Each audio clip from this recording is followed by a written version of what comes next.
inna li rabbika 'alaika haqqan. Sungguhnya ya, untuk Tuhanmu ada hak yang wajib ditunaikan.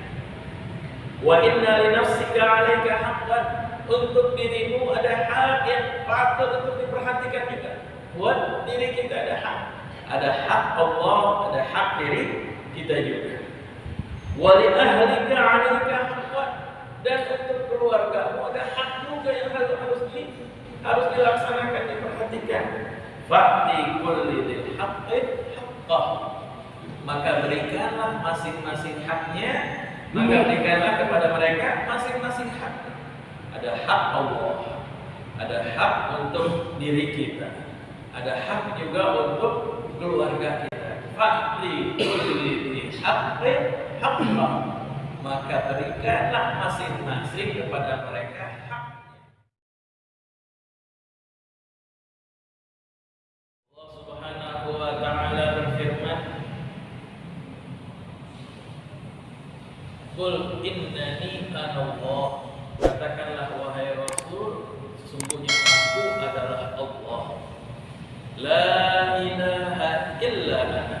Tidak ada Tuhan, tidak ada sembahan yang wajib untuk kita sujud, untuk kita pasrah, untuk kita patuh, illa ana, kecuali aku, kata Allah. Fa'budni, maka sembahlah aku. Wa aqimis sholata li dzikri, dan tegakkan salat untuk apa? Untuk mendekat, untuk mengingat Allah Subhanahu wa ta'ala, untuk mendesain jiwa kita agar dekat dengan rahmat Allah Subhanahu wa ta'ala. Oleh sebab itu jamaah sekalian, kalau tujuan ibadah sebesar-besarnya bukan untuk Allah tapi untuk manusia, Allah memberikan ya, syariat Islam yang sesuai dengan kemampuan. Allah tidak memberatkan, tidak memberikan kesempitan, tidak memberikan kesusahan.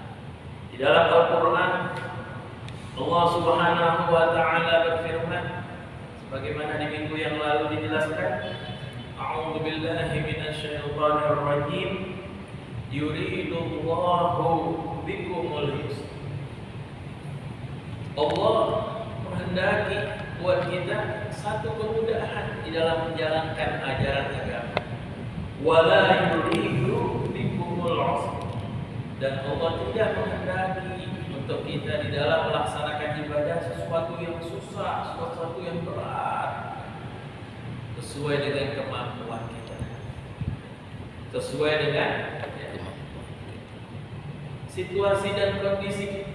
Oleh sebab itu jamaah sekalian, di dalam sebuah hadis pernah Kanjeng Nabi Muhammad sallallahu alaihi wa alihi wasallam bersabda, ini hadis dalam riwayat akhraja asy-Syaikhan, diriwayatkan dari Imam Bukhari dan Imam Muslim. An Aisyah radhiyallahu anha, dari Sayyidah Aisyah ummul mukminin radhiyallahu anha, anna Rasulullah sallallahu alaihi wa alihi wasallam qala, bahwasanya Kanjeng Nabi Muhammad sallallahu alaihi wa alihi wasallam bersabda, idza na'asa ahadukum, kalau kalian atau kalau salah satu dari kita atau kalau salah satu dari kalian wa huwa yusalli, dan dia dalam keadaan jika salah satu dari kita dalam keadaan ngantuk padahal dia dalam keadaan sedang sholat, falyarqud, maka hendaknya berhenti sholat sunnahnya, tidur dulu, istirahat dulu, hatta yadhhaba anhu an-nawm, sampai betul-betul ngantuknya hilang, sampai betul-betul ngantuk atau letihnya hilang. Fa innahu idza shalla, karena kalau kita sholat dipaksain dalam keadaan ngantuk, wa huwa na'isun, dia dalam keadaan lelah ngantuk, la yadri la'allahu yadhhabu yastaghfir fayasubbu nafsahu, dia nggak tahu apa yang dia baca, apakah dia sedang beristighfar kepada Allah atau dia sedang nyumpahin diri. Itu jamaah sekalian, kalau kita lihat syariat Islam tidak menekankan atau memberatkan setiap hamba. Bahkan di sini dijelaskan wa hadza yadullu ala karahati ijhadin nafsi fil ibadah. Hadis ini menunjukkan tentang enggak bolehnya dipaksain jiwa kita, diri kita di dalam ibadah. Jangan maksain. Watar tashaddudi wal qulubi fiha. Sampai betul-betul dia enggak meninggalkan dalam keadaan berat, dipaksain terus.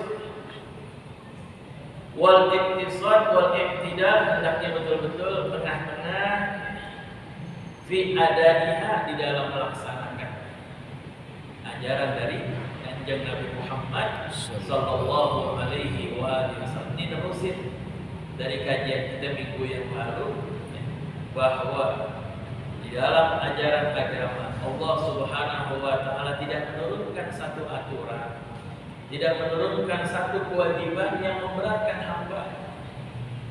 Apalagi kita dalam keadaan umpama, dalam keadaan sulit, dalam keadaan pandemi, dalam keadaan berpergian, dalam keadaan sakit, Islam memberikan solusi-solusi jalur di dalam kita melaksanakan ibadah. Juga jamaah sekalian, wa akhraja Muslim an Abi Abdullah Jabir bin Samurah radhiyallahu anhu maqala. Dari yang ini riwayat juga dari Imam Muslim. Jadi hadisnya hadis sahih ini. Dari Syaikhan, dari riwayat Imam Bukhari dan Imam Muslim. Yang ini dari Imam Muslim. Dari sahabat Abdullah bin Jabir ibn Samurah radhiyallahu anhu, dari sahabat Jabir berkata, "Kuntu usalli ma'an Nabi sallallahu alaihi wa alihi wasallam as-shalawat." Aku selalu salat bersama dengan Kanjeng Nabi Muhammad sallallahu alaihi wa alihi wasallam. Setiap Rasulullah salat berjamaah, pasti di belakangnya ada sahabat Jabir bin Abdullah. Kemudian fakanat salatuhu qasdan. Salatnya Kanjeng Nabi Muhammad sederhana. Ini kalau salat dalam keadaan berjamaah. Karena mungkin ada salah satu makmumnya yang tua, ada yang enggak kuat berdiri, atau mungkin dalam keadaan mendesak dia harus ada acara lagi. Jadi qasdan, salatnya sederhana. Lihat ajaran Islam. Kemudian wa khutbatuhu qasdan, dan khutbahnya sederhana, artinya simple, enggak panjang, enggak terlalu pendek, sederhana, simple. Ay mutawassitun bainat tuli wal qisar, tengah-tengah antara panjang dengan pendek.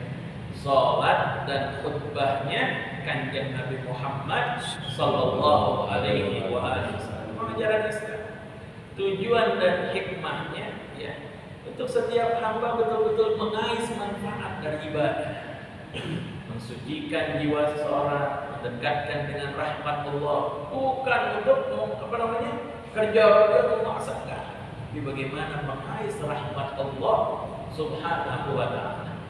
Gak bisa sholat dalam keadaan berdiri, dijelaskan itu dulu. Bisa juga gak mampu nih, bisa sholat dalam keadaan, bisa duduk, bisa dalam keadaan berbaring. Begitu juga sholat. Begitu juga sholat. Ada hal-hal mungkin kita berpergian, atau mungkin hal-hal kita dalam keadaan sakit, atau dalam hal-hal keadaan betul-betul ada mendesak, bisa betul-betul digabung di antara dua sholat yang seperti dijelaskan minggu yang lalu.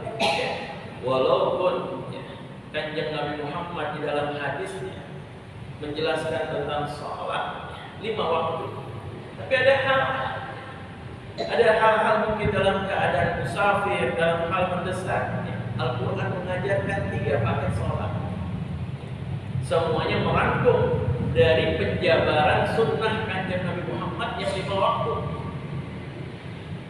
Al-Quran dijelaskan oleh hadis di dalam sunnah.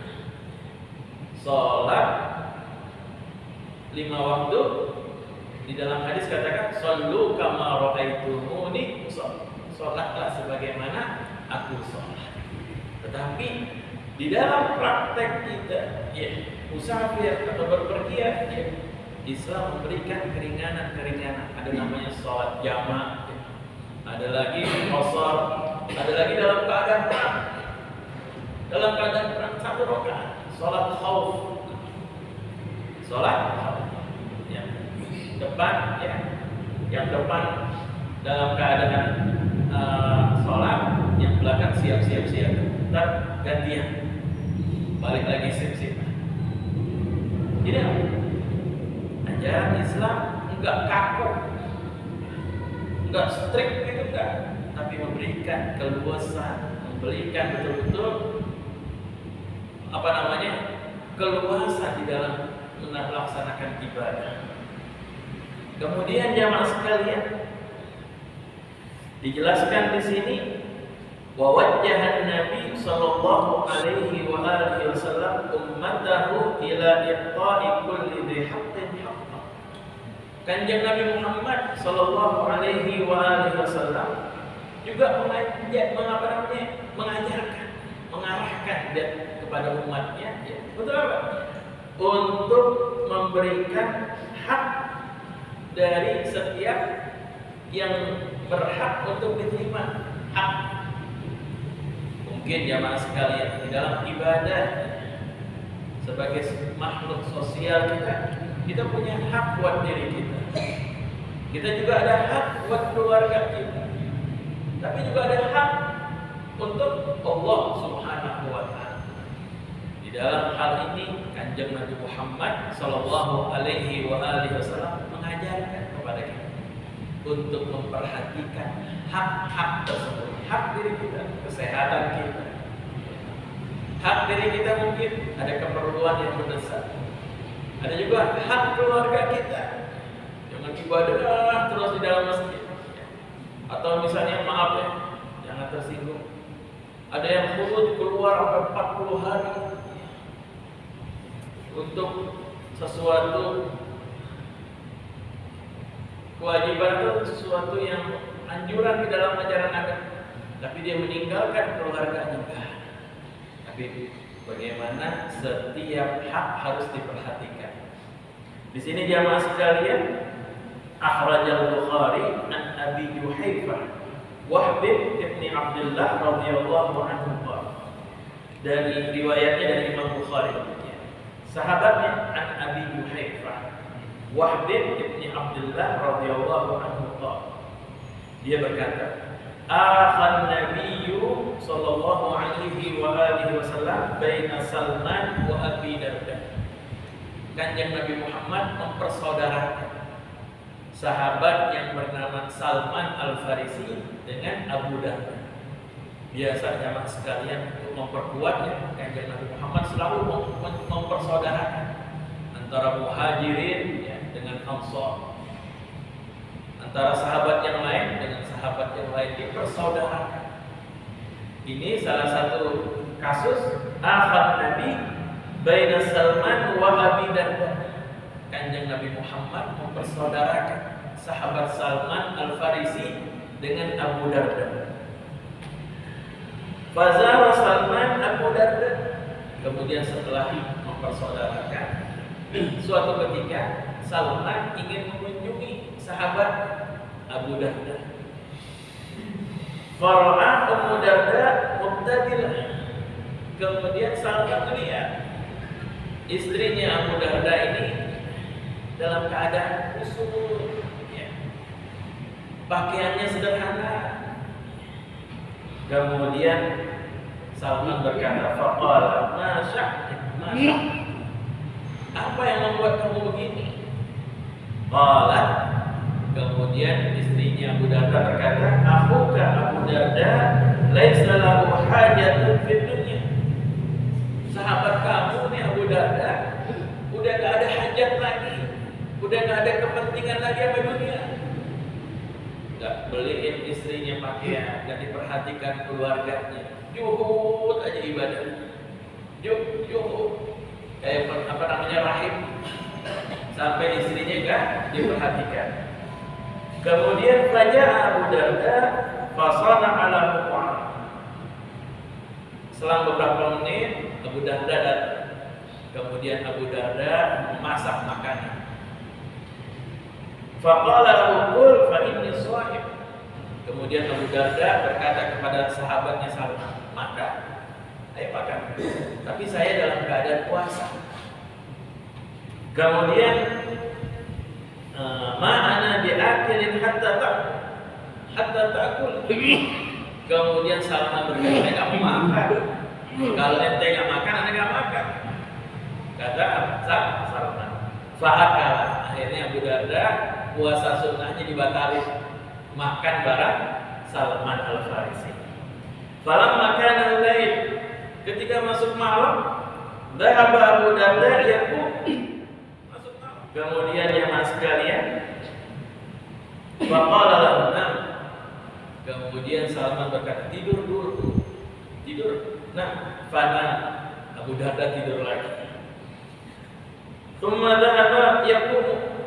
Kemudian baru 1 jam tidur, udah bangun lagi.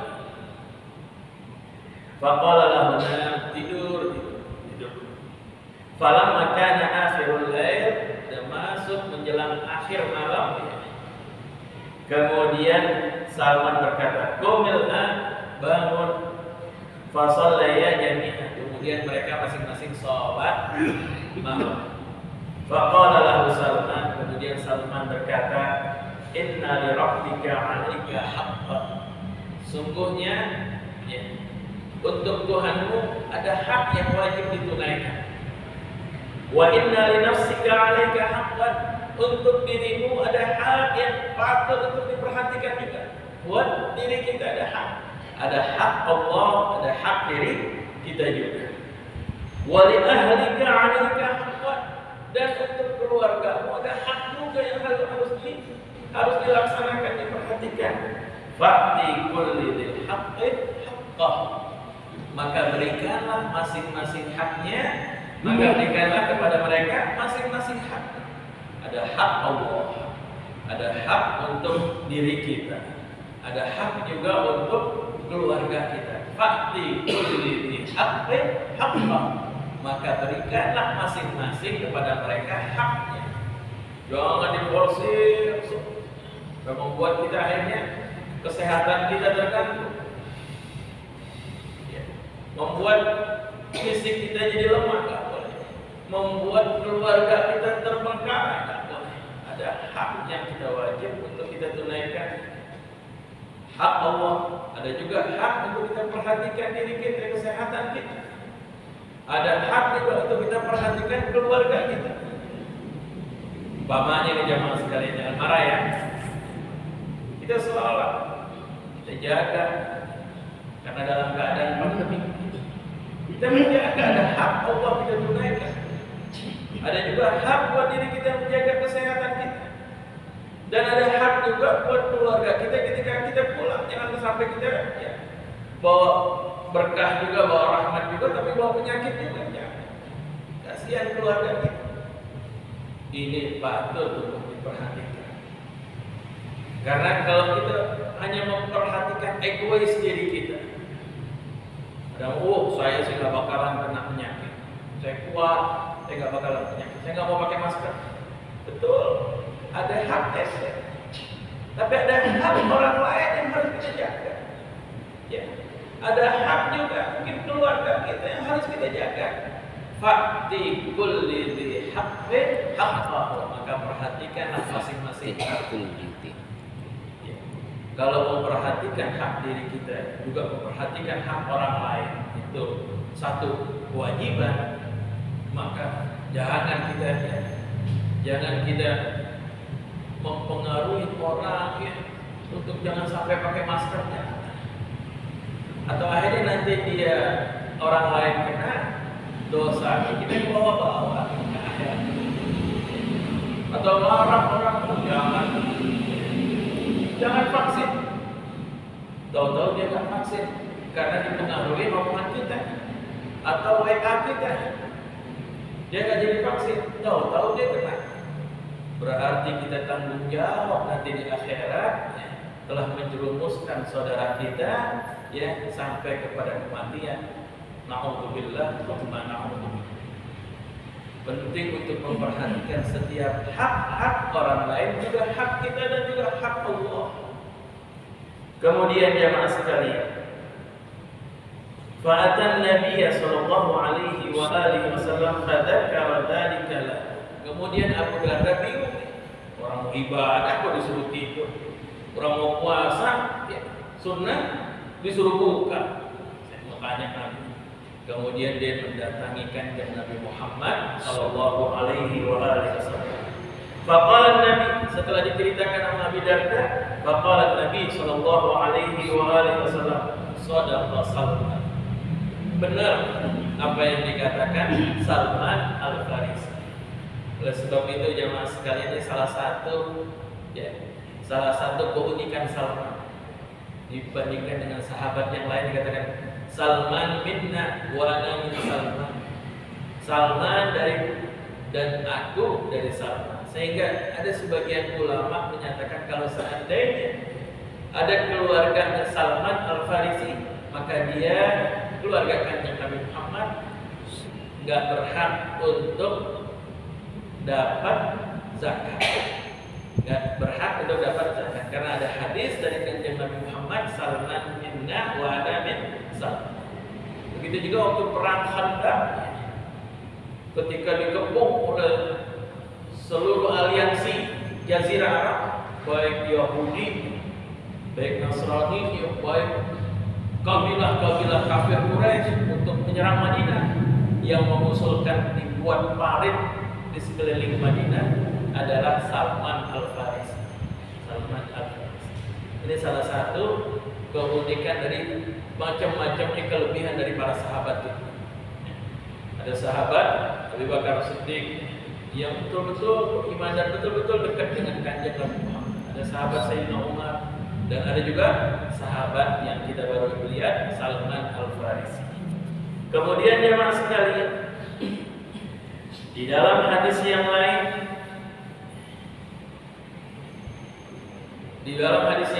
kanjeng Nabi Muhammad sallallahu alaihi wasallam mengecam orang yang terlalu kaku di dalam beragama. Di dalam hadisnya dinyatakan jemaah sekalian,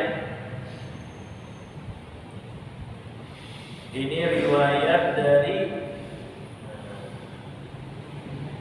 Wafid Tawassul wa yu'ayyidu dzalika ma akhrajahu Muslim, dan diperkuat juga dengan hadis yang lain dari riwayat Imam Muslim, halakal al-mutanatti'un. Kanjeng Nabi Muhammad bersabda sampai 3 kali, halakal al-mutanatti'un, halakal al-mutanatti'un, halakal al-mutanatti'un. Cilaka orang yang berlebih-lebihan, cilaka orang yang berlebih-lebihan, cilaka orang yang berlebih-lebihan. Qala hadza, kanjeng Nabi Muhammad nyebut sampai 3 kali. Ay al-muta'ammiquna al-mutasyaddiduna fi ghairi mawdi'it tasydid. Orang yang berlebihan di dalam melaksanakan ajaran agamanya ya, tanpa ada satu penekanan ya, tanpa ada satu anjuran untuk melakukan penekanan seperti itu. Umpamanya ya mas sekalian, umpamanya di dalam melaksanakan sesuatu ya, umpamanya keadaan pandemi yang dahsyat, dia berlebihan, wah mesti buka masjid, mesti buka, padahal dalam keadaan baik ya, itu termasuk halakal al-mutanatti'un.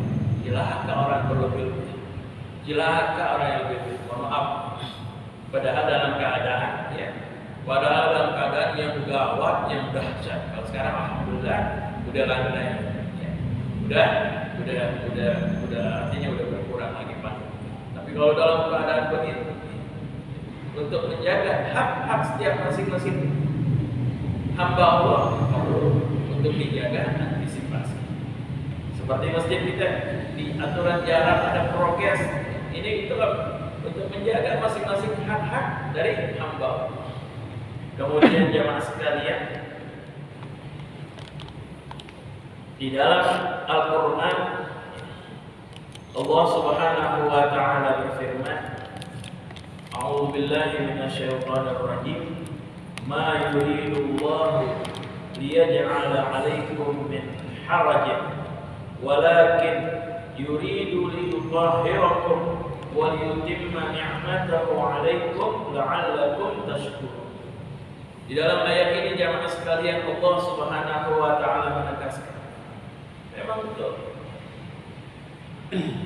betul di dalam setiap ajaran agama hikmah tasyri' untuk betul-betul mendekatkan kita dengan rahmat Allah, untuk betul-betul membuat kita betul-betul bersih dari segala dosa, untuk betul-betul ibadah untuk kafarah, menggugurkan dosa-dosa kita. Tapi Allah Subhanahu wa Ta'ala menegaskan, ma yuridullahu liyaj'ala 'alaikum min haraj. Sekali-kali Allah Subhanahu wa Ta'ala tidak menjadikan untuk kalian di dalam beragama, di dalam melaksanakan kewajiban min haraj, satu kesusahan, satu kesempitan. Walakin yuridu liyutahhirakum, akan tetapi Allah Subhanahu wa Ta'ala menghendaki setiap kewajiban liyutahhirakum, untuk mensucikan kalian, wa liyutimma ni'matahu 'alaikum, dan untuk mendekatkan kita dengan kesempurnaan nikmat Allah, la'allakum tashkurun, agar kalian betul-betul bersyukur, agar la'allakum tashkurun, agar kita betul-betul menjadi hamba Allah yang senantiasa bersyukur di dalam melaksanakan ibadah. Kemudian jamaah sekalian, di dalam hadis yang lain terakhir sebagai penutup, wa akhrajal Bukhari an Ibnu Abbas radhiyallahu anhuma qala bainama an-nabi sallallahu alaihi wa alihi wasallam yakhdumu idza huwa bi rajulin qa'im fasa'ala anhu faqalu Abu Israil nadar an yakuma fi syamsi wala yaqum wala yastawillu wala yatakallamu wala yasumu faqala an-nabi murruhu falyatakallam wal yastawillu wal yastawilla wal yaquda wal yutimma shawmahu. Ketika Kanjeng Nabi Muhammad sallallahu alaihi wasallam naik ke mimbar khutbah, tahu-tahu ada satu orang laki-laki, dulu khutbah masjidnya enggak pakai atap ini jamaah sekali, masih lapangan, masih tanah. Lalu ketika khutbah Kanjeng Nabi Muhammad, ada seorang laki-laki berdiri, enggak duduk, berdiri. Kemudian basahan Kanjeng Nabi Muhammad tanya, siapa dia? Faqalu, kemudian orang-orang berkata Abu Israil. Abu Israil namanya. Nadar ayyakuma fi syamsi. Dia nazar, mungkin bisa melihat Nabi, atau mungkin dia masuk Islam ya. Mungkin udah harapan dia bisa melihat ketemu Nabi, dia nazar. Nazarnya alla yakuma ayyakuma fi syamsi, dia mau diri terus sampai kena matahari. Diri terus. Wala yaqum, enggak duduk. Wala yastawil, enggak berteduh. Wala yatakallam, enggak ngomong sama sekali. Nazar jadi karena bertemu dengan Kanjeng Nabi Muhammad, kalau karena dia mendengar khutbah Nabi. Wa yasum, dan dia juga berpuasa. Faqala Nabi sallallahu alaihi wasallam murruhu falyatakallam wal yastaqilla wal yaqud wal yutimma shawmahu. Ajak dia untuk duduk ya, untuk berbicara ya, dan untuk menyempurnakan puasa. Orang mungkin nazar puasa terus-terusan gitu, kekuasaan muti. Tapi Rasulullah SAW dalam menyikapi hambanya yang nazar seperti itu, ajak dia untuk diajak bicara, diajak duduk, diajak untuk istirahat, dan diajak untuk meneruskan puasanya. Karena puasanya dia puasa nazar, sempurnakan puasanya sampai wallahu a'lam bishawab. Inilah jamaah sekalian sedikit gambaran dari ajaran Islam. Ajaran yang betul-betul rahmatan lil alamin. Allahnya Maha Rahman. Di dalam Al-Quran setiap salat kita baca Ar-Rahman Ar-Rahim 2 kali. Bismillahirrahmanirrahim. Alhamdulillahi Rabbil Alamin. Ar-Rahman Ar-Rahim. Kanjeng Nabi Muhammadnya rahmatan lil alamin. Rahmat bagi sekalian alam. Rahmat bagi sekalian alam. Terus umatnya ummatur rahmat. Bahkan ketika nikah aja bilang, wa min ayatihi an khalaqa lakum min anfusikum azwajan litaskunu ilaiha wa ja'ala bainakum mawaddatan wa rahmah. Rahmat juga. Udah gitu apa lagi? Waktu haji kita naik setelah di Arafah, Jabal, namanya gunung apa? Jabal Rahmah juga. Semuanya rahmat, gak ada yang jauh dari rahmat. Agamanya agama rahmat. Jadi jangan sampai kita mempersulit, membuat diri kita menderita, meninggalkan keluarga kita, menjerumuskan diri kita ke dalam kesulitan. Mudah-mudahan jamaah sekalian dari kajian seperti ini memberikan gambaran keluasan dari ajaran agama Islam. Wallahu a'lam bishawab. Bismillahirrahmanirrahim. Allahumma shalli wa sallim wa barik ala sayyidina Muhammad wa ala ali sayyidina Muhammad. Salatan tunjina biha min jami'il ahwali wal afat وتقضي لنا بها جميع الحاجات وتطهرنا بها من جميع السيئات وترفعنا بها عندك أعلى الدرجات وتبلغنا بها أقصى الغايات من جميع الخيرات في الحياة وبعد الممات. رب اغفر لنا ولوالدينا وارحمهما كما ربيانا صغيرا. ربنا هب لنا من أزواجنا وذرياتنا قرة أعين واجعلنا للمتقين إماما.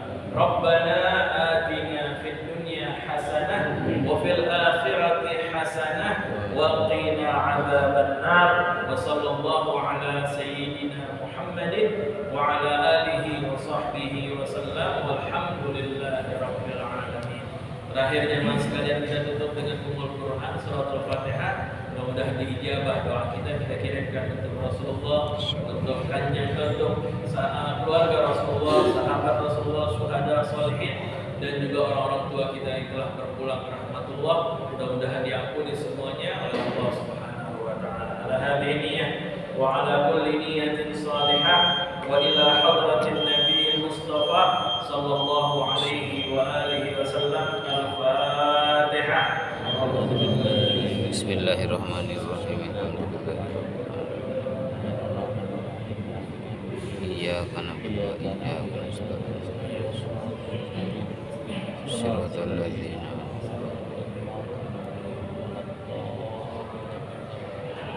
Assalamualaikum warahmatullahi wabarakatuh.